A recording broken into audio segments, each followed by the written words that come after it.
తెలంగాణలో తొలి విడత గ్రామ పంచాయతీ ఎన్నికల పోలింగ్ కొనసాగుతోంది. ఉదయం 7 గంటలకు పోలింగ్ ప్రారంభమైంది. మధ్యాహ్నం 1 గంట వరకు పోలింగ్ జరగనుంది. పోలింగ్ అనంతరం మధ్యాహ్నం 2 గంటలకు ఓట్ల లెక్కింపు ప్రారంభించి ఫలితాలను ప్రకటిస్తారు.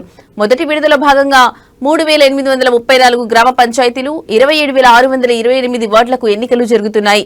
ఇక 396 సర్పంచ్, 9633 వార్డు సభ్యుల స్థానాలు ఏకగ్రీవమయ్యాయి. ఎన్నికల బరిలో 12960 మంది సర్పంచ్ అభ్యర్థులు ఉన్నారు.